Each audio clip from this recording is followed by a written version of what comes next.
Hi guys, and welcome back. This is Sharisi, and in this video we're just going to go ahead and jump right into it because in less than 12 hours I will be on a plane going ahead to go study abroad. But before that, I really wanted to go ahead and finish this video. So as the Enchanted by Nature pack just came out, I went ahead and started doing what I had been planning to before, and that is going ahead and working on a fairy pose pack. So I've had plans to go ahead and do this since before the pack came out, and my original plan was to go ahead and make a couple poses, so between my fairy sim and another sim. But I remembered in a pose I did just recently, I'll go ahead and put it on the screen, I was trying to pose a ghost and I realized I don't know how to pose flying sims, so I thought it would be a better idea to go ahead and start trying to learn how to do that. So in this video I'm going to be using a couple of different references to try to get the hang of making sims look like they're flying. And as you can see here, the very first reference I took was a picture of Tinkerbell. Now, Tinkerbell is a character I find her extremely annoying. Like, I do not F with Tinkerbell. I don't like her.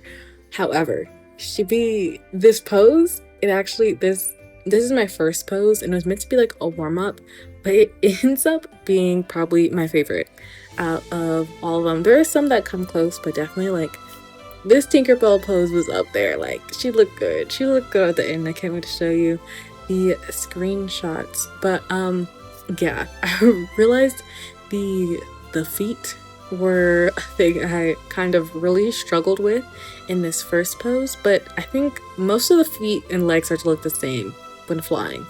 But anyway, this is how the pictures went ahead and came out for the very first one.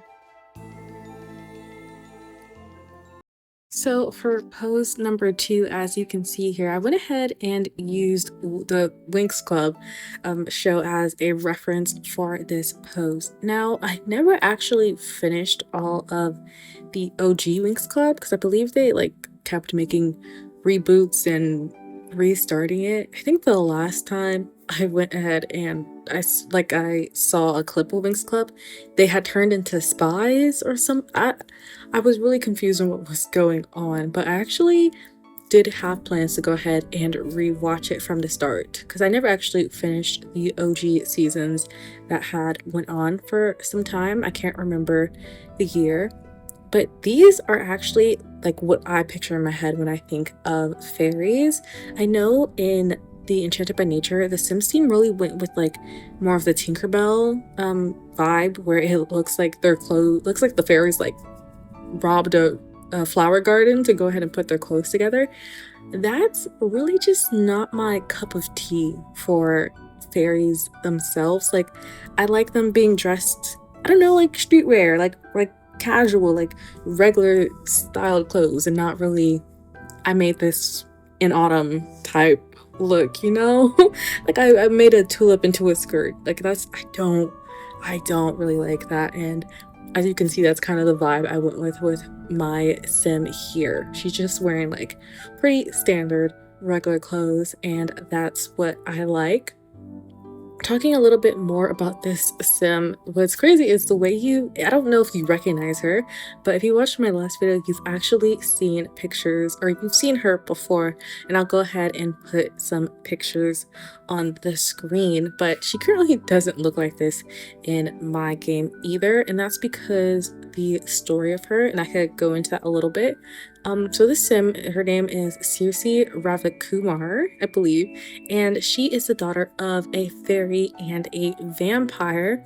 Now, if you know a little bit about the lore of how fairies work, is they're actually on pretty bad terms with vampires. They don't get along with vampires, and the same held true for her mother and father, as her mom was a fairy and her dad was a vampire. So when Circe's mom found out that she was pregnant, she didn't tell her baby daddy at all, and she took her child to her hometown, which is Chestnut Ridge, to go ahead and raise her. So I imagine Circe has part of that Native American culture that came with Chestnut Ridge. Anyway, this is how the second set of poses came out using Winx Club as a reference.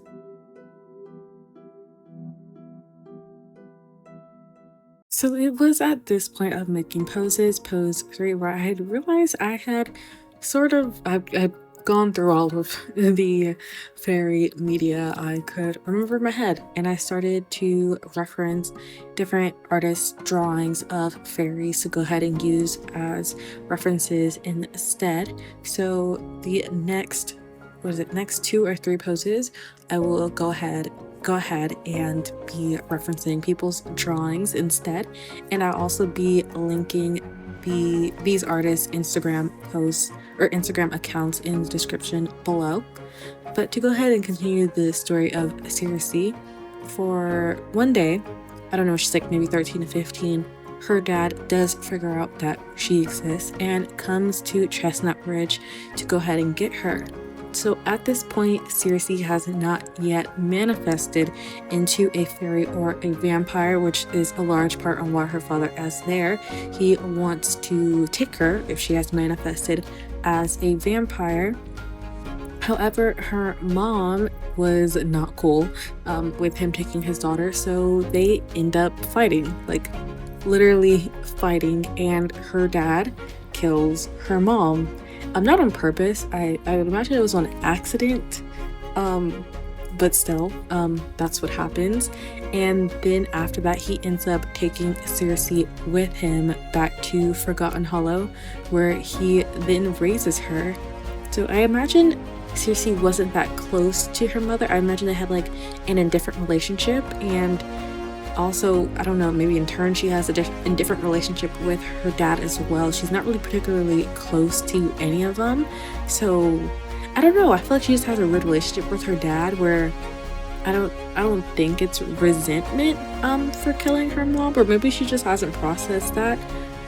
Who knows? But as we can see, she does end up manifesting as a fairy, but you can't exactly deny her vampire blood that is in there, as we can see with her appearance. So imagine this look we have of her now is Circe as a young adult in Forgotten Hollow, and the pictures I showed of her later is how she in turn looks in Innis Green. So we could see that she has changed up her look a bit, and that is for good reason. Anyway, we have reached the end of pose number 3, and here are what these screenshots look like in game. Okay, so we are now moving on to the second to last pose, and as you can see here, I'm now referencing a different artist whose pose I will be using to pose my sim.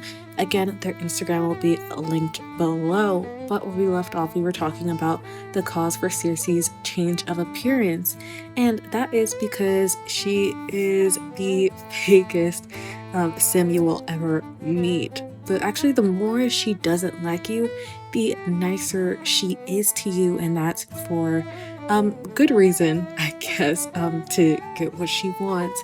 And that is because she's found it's a lot easier to mess with people if you're friendly to them.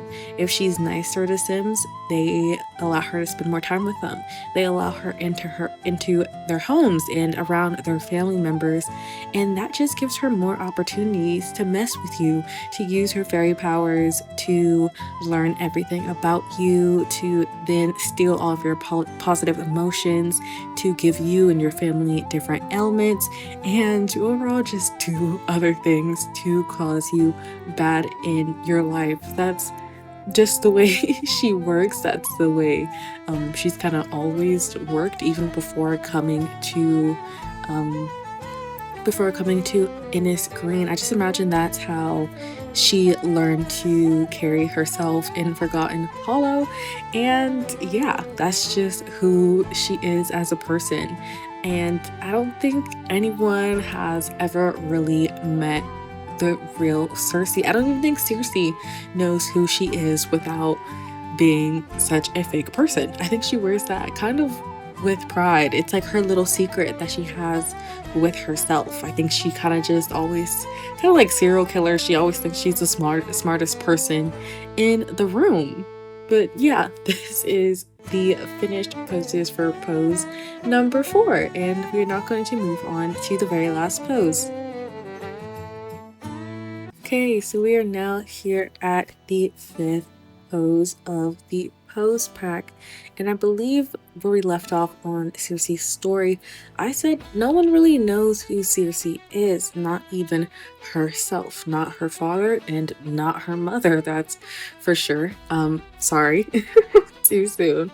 But I'd be remiss not to give a little update on where things are now, as Circe is currently living in the fairy area in the world of Innis Green, and perhaps she just might meet another Sim in Innis Green, a spellcaster, perhaps, who might just bring out the real Circe for them both to go ahead and discover together.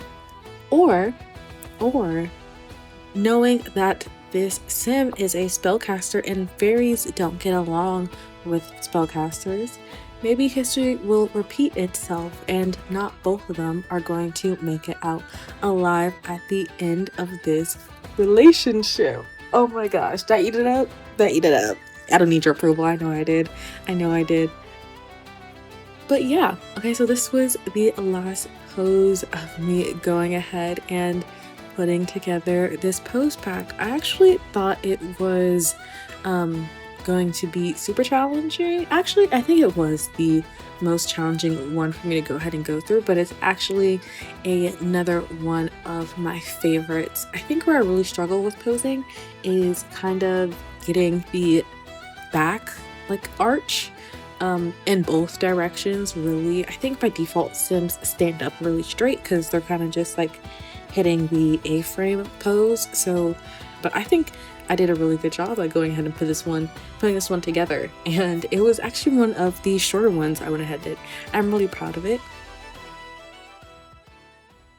Okay, so at first I was going to go ahead and end the video here, but then I saw this YouTube video and I have to go back for my couple poses with my spellcaster and my fairy.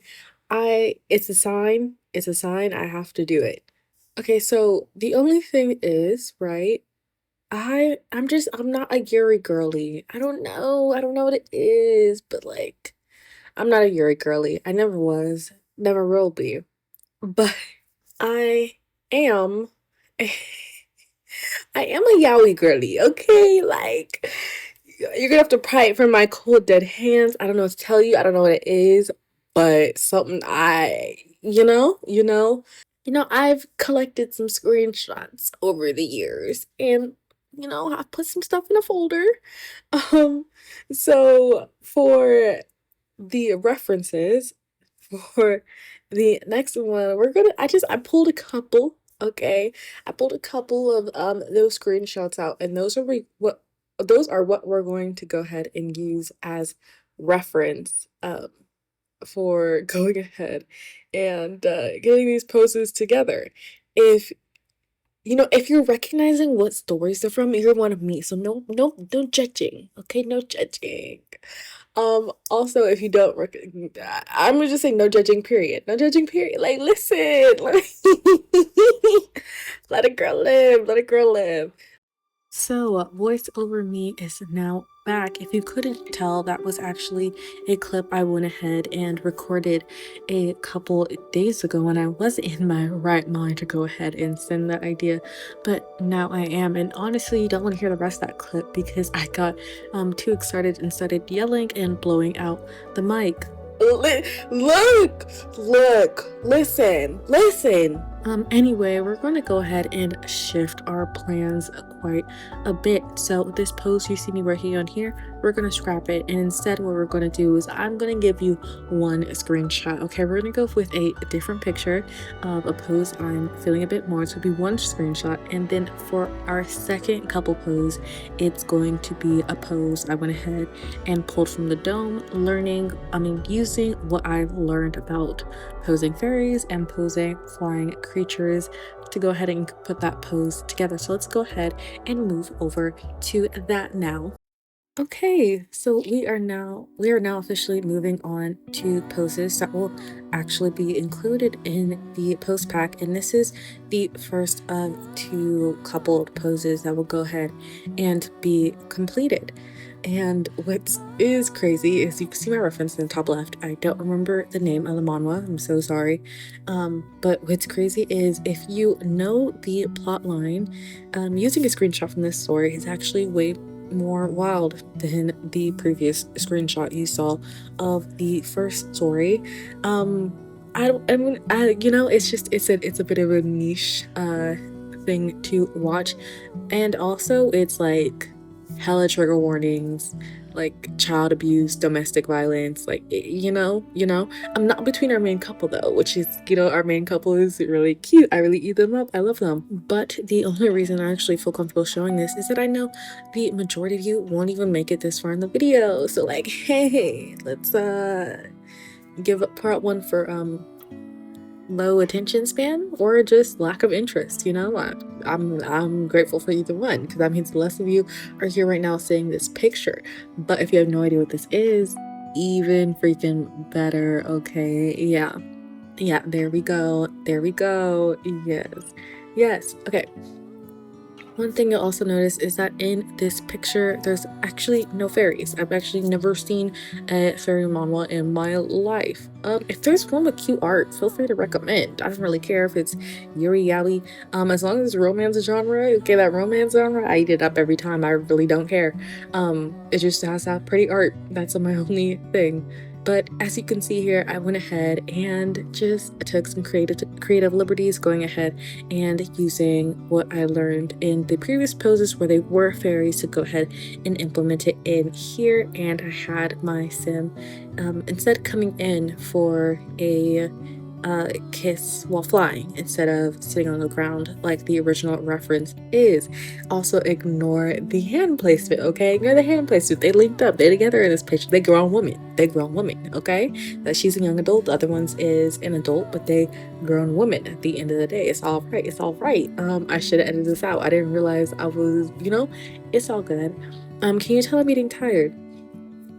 Anyway, we are now reaching the end of this section, going over this part, posting the pictures, and I think this came out really cute. But actually the next one is my favorite couple pose of the two, and one of my favorite of the post pack, so I hope you like it. Okay, so we are now officially at the last pose for real this time, and it is my favorite, but actually the one that took me the longest to go ahead and put together. Although I was sticking to a 20-minute timer to go ahead and make it come together, so I used all of the 20 minutes when creating this one, and that is because I ran into a struggle of mine that I mentioned previously, and that is trying to figure out the back arch of a character and kind of how to push it, how much to push it. And it got to the point where I actually had to go ahead and pull another reference to go ahead and get this one to come together. However, I will say it wasn't for the fairy, okay? It was for my other sim. So yeah, I was still learning. It didn't mean everything I had just been practicing did nothing, okay? Even though you should practice things more than once to go ahead and get it, I'm gonna not count it, okay, because it was a reference for my standing sim and not my fairy sim. But I actually got the idea for this pose when I was listening to a song. So sorry, can't remember the name of the song, but I really just like animating and making poses of just intimate hugs. I love hugs. So like there's so many different types of hugs you could give, and there's so many different versions of intimate hugs. I don't know, it's something about them that, like, I don't know, it just like it feels so warm to even just look at two people giving each other just a nice hug. But I also realized at this point I have not gone ahead and really said much about this other sim with my sim Cersei. So she's a spellcaster living in Innisgreen, and her name is Ira, my Selly. So you may be wondering, why is a spellcaster living in the world of Innisgreen? And that is because, much like Circe, actually, she is not really like that connected to her kind. She's really indifferent towards her family. However, that's pretty normal in spellcaster culture, I think. Lately, I've been really kind of fascinated by certain cultures. What to do is that when a child reaches a certain age, maybe like 15, 16, in that culture, they'll kind of send them off to kind of have an individual journey by themselves to kind of explore and experience the world in the way they want to, away from their family. And then from that point, the child can either return back to the family and, even with all they've learned, still decide to come back, or they could decide to not come back to their family at all and they kind of just continue exploring the world. And I like to think that that's similar for spellcasters, except usually when they go off and they decide to explore the world, they join a coven. And this sim here, Ira, she actually decides she never joined a coven. I imagine sims join a coven while they're still a young adult. She's a young adult and she has never joined a coven. She's never been a part of one. And that's kind of rare for spellcasters, and it kind of inherently makes them an outcast from their community, since she decided to not go home and not join a coven. And I think part of this reason is she just wants to explore magic and everything involving that by herself. I think she's a very independent sim, and she kind of views covens as more of a distraction from her being like, I could just figure it out myself, I could do it myself. And so that is the reason why she's out here alone. She's trying to become the highest tier of a spellcaster and do it by herself and feel that sense of accomplishment. And it is in the world of Innis Green that she ends up meeting Circe. But whether Circe is greeting Ira with good intentions, whether, the kindness that she's showing Ira is out of benevolence, or I don't know, maybe seeing Ira as a plaything, we don't know. But actually, we do know. They're gonna be a cute, wonderful freaking couple. Okay, if you've made it this far, I would like to give a quick thanks for making it all the way to the end of the video, and also let you know that we have now made a pact and blood. If you mention you know what somewhere else other than the comment section of this video, I will plead ignorance. So I would just like to give also another quick thanks to all of the artists whose amazing art I was able to reference to go ahead and put this together. Yet again, they will all be linked below in the description. Will also be down there the link to this pose pack. So if you like what you see, you want these poses in here again, go ahead and feel free to click that link and download it. Hopefully when I get back, I'll be full of inspiration as I'm studying art and anatomy, and I'll have all these ideas to make all these other mods, but either way, this is getting too long. Anyway, however, moving on, I will see you guys later. Bye bye.